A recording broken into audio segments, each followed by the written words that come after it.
Hello again, everybody, and welcome to another edition of the Marquette Hoops Basketball Show with John Dodge, the historian, if you will. I'm Tom Pippins. Our producer is Jason Ruck, and we are proudly brought to you by Moonlight Graham, Modern Dental Benefits. Moonlight Graham, promoted as a great teammate of Marquette Hoops, and indeed they are. John Dodds, our first guest coming up, John Fanta, Big East guru. This young man at 26 years old, he's fabulous, a wealth of knowledge.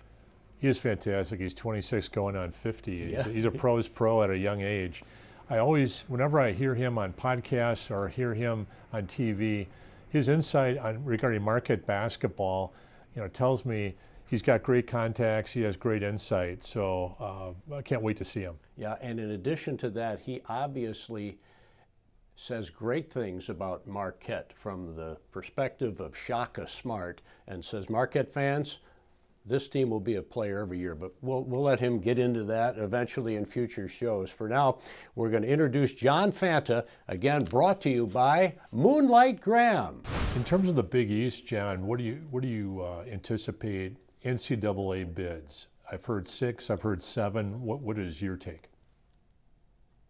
Yeah, my take today is that it's leaning more towards 6 than 7, and I say that because Xavier's been in a bad rut, and they're at St. John's tonight, and gentlemen, if they lose that game, that is 7 out of your last 8 that you've lost. And I think that they're in a territory where they could be in danger mode if they then go to the Big East tournament and they're playing like this and they lose a first-round game, they're out. I don't see the committee taking that. And if they do, it's going to be in Dayton. The other team that should be worrisome is Creighton. Creighton lost their freshman point guard, Ryan Nembhard, really brutal injury. But the Blue Jays lose him. Their net has been hovering outside the top 60. It's not a great net ranking. And they're a team that, have they done enough? They've probably done just enough at the moment, but they've got UConn on Wednesday night. They've got Saturday. They need one of these games this week. They need to win a game this week to get into the field. If they do not, they should be concerned, because I don't know if that's going to be a tournament team here if they end up losing their last 3 games of the season when you're on the bubble. And then just if you can give a quick thumbnail of each of the top teams in the Big East that you think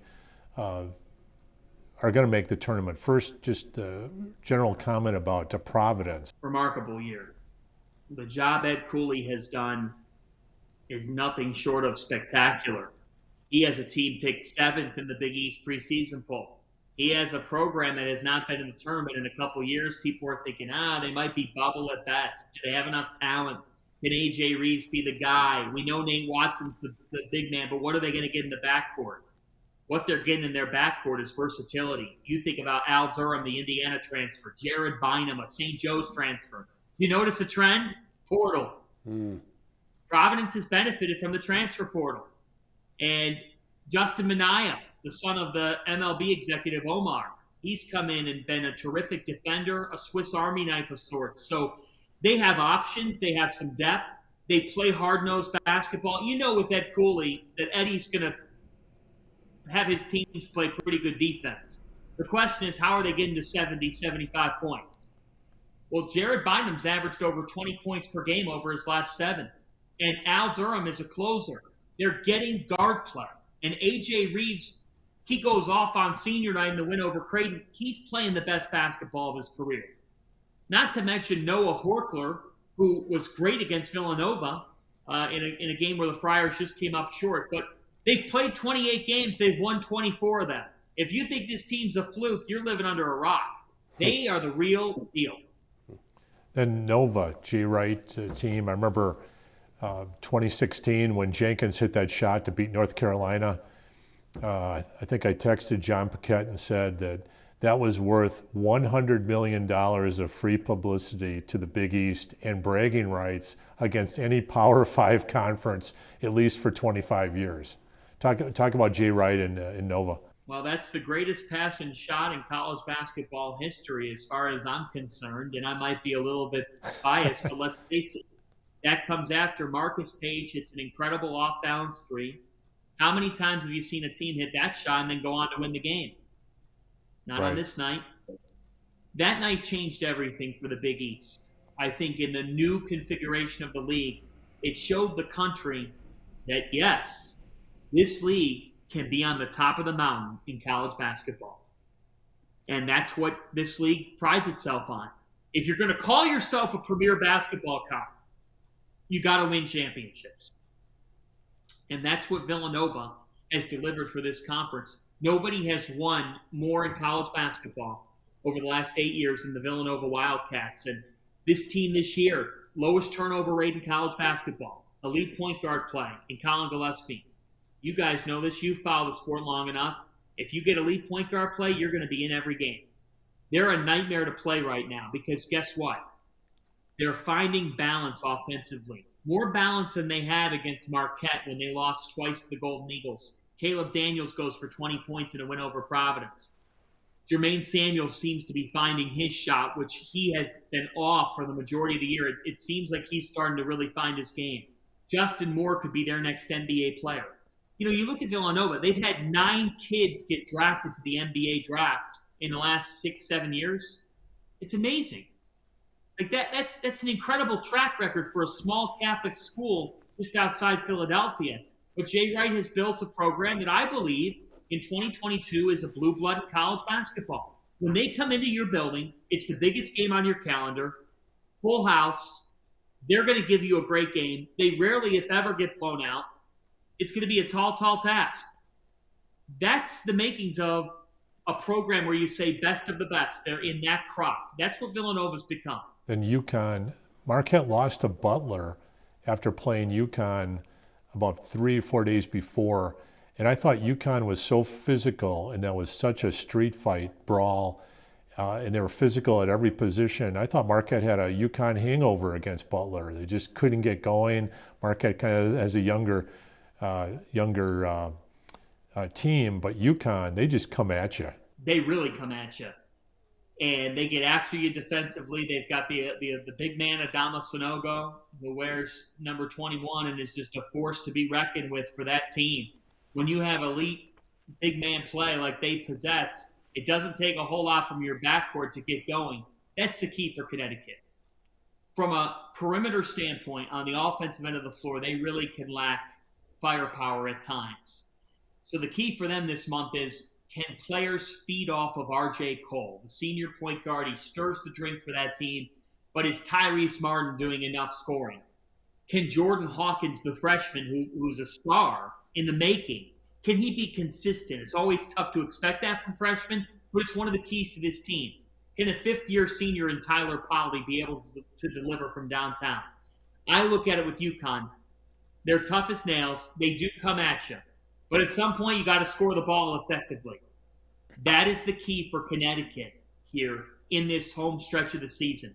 Can they be able to find complementary scoring to Cole and Sanogo? And with Creighton, that Kalkbrenner, boy, does that guy impress me. He reminds me of Jim McIlvain, who played for Marquette in the 1990s and then went in the NBA. His ability to block shots and intimidate, but he probably has a better offensive game than Jim. He looks like a superstar in the making. I think he is, and I think that the way that he sets the tone for them defensively is reflective of the job Greg McDermott's done this year. When you think of Creighton in the last couple of years, you think of running gun, high-scoring, explosive offense. When you look at them this season, it's been defense. This is Greg McDermott's best defensive team. And I look at this group as a group that really gets after you on that end of the floor. They are not necessarily pretty because they're so young. Get this stat. They're the only team in college basketball that's played 3 freshmen over 24 minutes per game. Mm-hmm. They're young. You're a young team, and yet here they are still winning and still in position to get a bye in the Big East tournament. So Kalkbrenner has been a terrific rim protector, one of the best shot blockers in the conference. Without Ryan Nembhard, I don't know if this team can withstand that injury loss. They don't have a great option at point guard after him. They're asking a freshman, Trey Alexander, to run the point. That's really, really hard to do. So this is going to be tough for Creighton, but overall, a surprising year as well. If they go dancing, that is an amazing coaching job by McDermott. The final team I want to go over is Seton Hall. That's an interesting, it's kind of a wild card team. They can be real good. They can be not so good when they don't hit shots. I know that Marquette beat them on the road or played well against them, but when Kerr had, I think it was 5 blocked shots by the first TV timeout, it was an incredible performance. I don't think I've ever seen that before. Oh, that was when Seton Hall was in a bad way. Frankly, they were really struggling, but Marquette capitalized. That was when Marquette was on that winning streak. Yeah. That hit 8 in a row, and when they were just playing elite defensive basketball, Kerr was the head of that snake in the paint. He was shutting down anything that came in his sights. And Seton Hall is the wild card. Now, since that slump, they've won 6 of their last 8 games. There's just something about Seton Hall over these recent years that allows them to play their best basketball when the calendar flips to March.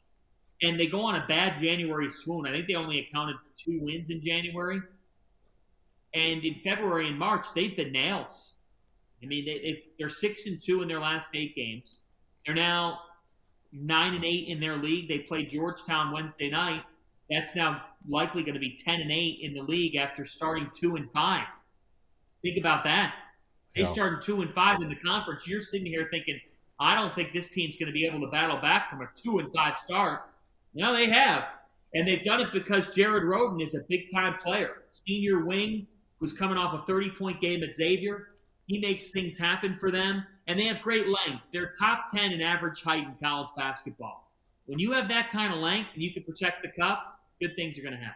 John Fanta, I think I could listen to this Big East guru all night long. I know it's hard, again, crystal ball type of thing, but will the Big East make noise in the big dance? I think that they will. And I think that they could make the most noise they have collectively since reconfiguration. At the end of the day, Providence, their top 7 players have an average age of 23. They're not going to get rattled by the NCAA tournament stage, and they should get a good seed. You can always count on Villanova. You think about UConn and what they do defensively. Look, the Huskies are a team that's more than capable of making a run. So I look at the league. I think that this is a league that could have 3, maybe 4 teams to the Sweet 16. They've never gotten 3. So keep an eye on this conference. They could be sending 3 or 4 teams to the Sweet 16. And I do think Marquette can still put some good basketball together. They're at DePaul Wednesday night. Then you flip the page to this weekend. They're home to St. John's. I like a 2-0 week for the Golden Eagles, and I like them to go into New York with some momentum on their side. That team that won 8 games in a row, I know they went through a recent little drought, if you will. I still like this group overall because they just play so hard. And part of conference play sometimes is everybody knows everybody. So eventually a scouting report catches up to you. If you've never seen Marquette play or if you've never faced them, it's tough to simulate how hard they play in practice. My one fear every year when I watch Big East games is it's a war dribbling around a pick, and it's a war getting into the paint and getting into the NCAA tournament, and maybe you have some Mountain West referees, and pretty soon everybody has 3 fouls by the third TV timeout in the first half, and they're in foul trouble. Is there any? Do you see that as an issue? Because it's extremely physical. It seems like it's more physical in the Big East than I see in other conferences. Yeah, it's a great question. It's a great point, too. And it's one of those things where sometimes you have to just say, we'll wait and see. But I do worry about that because the Big East is called in a different way than other leagues. There's a lot more physicality. There's a lot more pushing and shoving. That's why we love it. But you got to adjust. Now, you would like to think that because the league is older, that guys are smarter. So this is where IQ's got to play a part. Experience has to play a part. But that is something to monitor here because the tournament is called tight. And if Nate Watson's in early trouble for Providence, if Justin Lewis commits 2 early ones for Marquette, how does that change a game? But if you're the aggressor, more times than not, you're going to have a chance to win. So that's what this comes down to is these teams taking what we've seen. Look at the Big Ten. I thought last year there were foul troubles for some of those teams early in the tournament, and it led the Big Ten to really having a lot of trouble. This is a year where the Big East has been very, very good. Do you validate it in the 3 weeks that matter most? We shall see, but it's a critical year for the conference and its national perception, because I think the conference has picked up national respect, but to keep it, you've got to win on the dance floor and stay on there. Thank you to John Fanta. Wow, is he a player in the broadcast world? He has an incredible future ahead of him. Next up, a veteran, Steve the Homer True. He is the iconic basketball voice of Marquette University hoops, and anytime you get with Homer, it's a treat. We'll have material with him going into the summer. But right now, we'd like to get a word or two from the Homer, and he is brought to you by Moonlight Graham. Hey, Homer, what about, you've been there with Tony Smith all season long, up close and personal. What do you think of this ball club, and specifically, are you enthused about Shaka Smart, big picture? Definitely. I think everybody is. It was a great hire by Marquette. I've stated from the time it occurred, it will go down as the third best thing about Marquette basketball. The first was the hiring of Al McGuire. The second was any game that Dwayne Wade played. Yeah. And the third, Shaka Smart. He not only is a very good coach, how good is still to be determined, but he's just a perfect representative for the university in every way. And they were quick to get him, and I think history will treat Marquette well. He seems to have fantastic connections with his players. There's a lot of respect there. How big is that to the effectiveness of Shaka? I think that's a part of it. I think all coaches kind of are different in that regard. I just think he's a very different person. He's fascinating to follow. He has a lot of interests outside of basketball, but he has an incredible love for the game. And what seems to me is that he always stays positive. Not that he just says it, but I think the players can see it, because there have been a couple of incredible streaks here, both good streaks and bad streaks. And I just don't think he lets the losses bother him. He's had some huge disappointments in his own career at Texas. And I just think it's over. He moves on to the next and stays incredibly positive, not saying it, but I think players see it. And so I always assume when things are a little bit of a struggle, they'll figure it out and there'll be something good. And that certainly happened at the very beginning of the season or early in the season. And I think it's going to happen, and I think it will always happen with him. He can move on very well, and that's great for the players. I attended a coaching clinic that he ran with the other assistant coaches last October, and he's an open book. There were 100 high school coaches there from the Midwest. Anything that they asked him, total transparency, there are no secrets. And he spends a lot of time worrying about or caring about the internal workings of a team.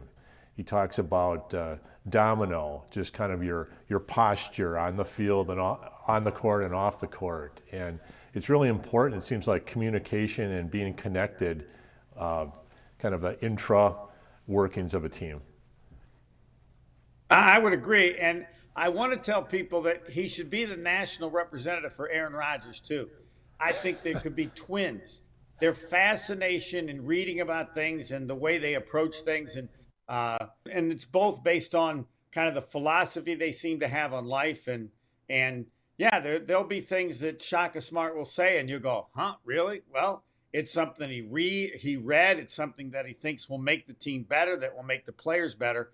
So I'm assuming that what he says or feels this year might change a little bit each year as he continues to search to what makes them better people and makes them better players. But the part that's of note to me is that's him, but there's a huge part of him that just loves basketball, loves to coach, loves to play. And that love for the game kind of encompasses all, or makes it fit pretty well for him.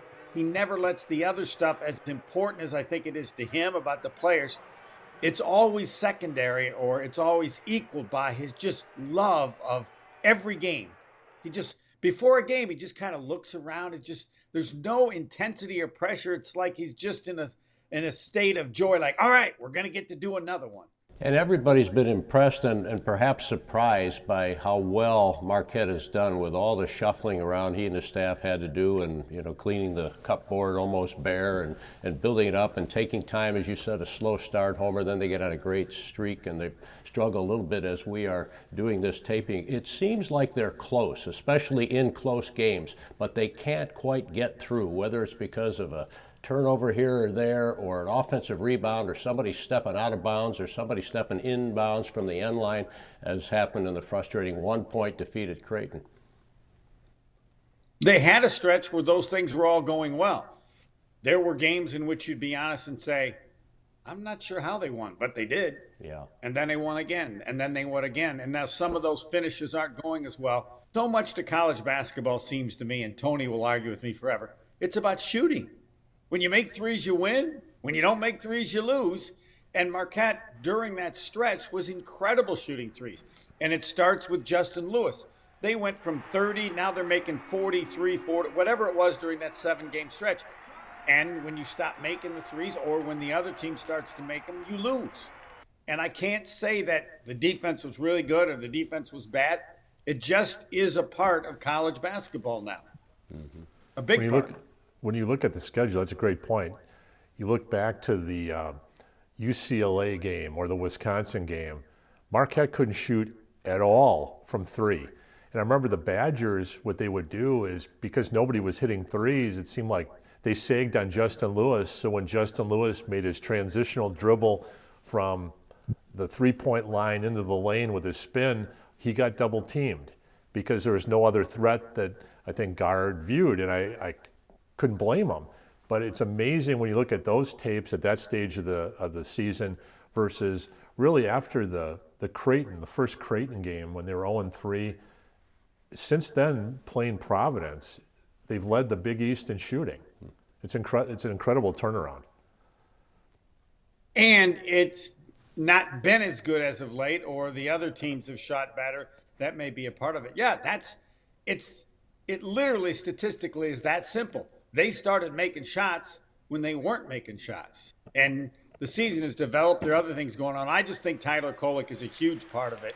There are many things that he can do, and they need him to play well to kind of fit everything together. But the biggest change over that period was Justin Lewis making threes. So we have Homer, who's in his late 60s, and I can certainly relate to that. We had John Fant, who's 26, and by the way, Homer brought to you by our wonderful sponsor, Moonlight Graham. Now we get to Jim King. He was the SID at Marquette. Started in 1951. John, this man is an incredible 95-year-old going on about 35. Right. As I mentioned to him that you consider me a historian. Yeah. I'm a piker compared to Jim King. Jim King's 95 years old, still sharp as a tack, and the SIDs, Sports Information Directors, those are the resources. They're the ones that know the behind-the-scenes workings of the coaching staff, the players, and they integrate the media and relationships with them. So I want to hear his take about Marquette basketball and football from the 40s and 50s. Yeah, exactly. Foundational pieces. It was a treat to have Jim King with us, and we want to share his interview with you. Jim King, brought to you by Moonlight Graham. You always say that I'm the historian, but if we use a baseball analogy, I'm more of a AA historian. This is a major league historian. No arguments here, buddy. Jim King. Jim, you attended Marquette in the 40s before you went on to World War II. Yeah. Just what was Marquette basketball like in the 1940s with Bill Chandler? They were an independent team that scheduled games here, there, and everywhere. Some with some strong basketball teams, and some were just pretty weak. And so they just kind of wandered around the country here, mostly in the Midwest. And Jack Nagel is the guy that is the coach, I think, that brought them up into the major leagues of basketball, because he's the one. Nagel was the first coach with NCAA championship competition, and at that point, Marquette moved from being a good independent team, playing anybody anywhere, to where they were working now in the championship levels of the NCAA. And he brought Marquette really into major status as a basketball team. So, and he was unheralded, and that's, you know, if you look at his record and what he did while he was coach there, he's probably one of the 3 best coaches Marquette ever had in basketball. That's high praise from you. Yeah. I know there was some controversy when they fired him. Oh, yeah. And when he had a really good recruiting class as a freshman, including Don coaches, and I know the family was very bitter. They had he had still built are, up, I think. Still are, and in fact, he had a superstar son who played at Marquette High, Chuck Nagel, who went to Wisconsin rather than Marquette because of it. Yep. So, and Chuck became one of the all-time leading scorers at Wisconsin. So it was tough. People in my year remember Jack Nagel as being the boys' coach at Whitefish Bay High School, and then he finished up with being a girls' coach, very successful girls' coach at Whitefish Bay. He was not only a coach; he was a teacher. He could analyze. I remember one time him telling me where the rebounds went on missed shots. And he made his ball players aware of that if a guy is shooting from this angle or that angle and there's a rebound coming or he misses it, that ball is going to come off this side of the basket or that side of the basket. So he made an awareness so that when they were on the team, on the floor playing, and a shot was missed, they already had in mind, where is that ball going to go? And they'd be able to pick it off and come back down the floor on a fast break. Jim King, an absolute treasure, brought to you by our sponsor, Moonlight Graham. And John, so much support for Marquette University. I know you've got a little something you'd like to share before we wrap up here. Sure, we put an article out on our website, marquettehoops.com, about Marcus Lemonis, the 1995 graduate from Marquette, who generously gave Marquette a $15 million gift for the Lemonis Center for Student Success. He was honored. Many of the fans saw him at the sellout game against Butler at the Forum. And he took over one of the media timeouts, gave him the microphone, and you could tell he's the host of The Renovator on HGTV, and he's also the host of The Prophet on CNBC. And you could tell that just by how he worked the crowd and such. We'll have him as a guest in a future show right after the season. Talk about giving back. I want to be your bridge to knowledge and opportunity, not only in business, but in life. It tells you something about Marcus. So we'll look forward to that. That'll do it for this edition of the Marquette Hoops Basketball Show. For John Dodds, our producer Jason Ruck, I'm Tom Pippins. As always, brought to you by Moonlight Graham. Modern dental benefits, Moonlight Graham, a great teammate of Marquette Hoops. Go Golden Eagles. God bless everybody.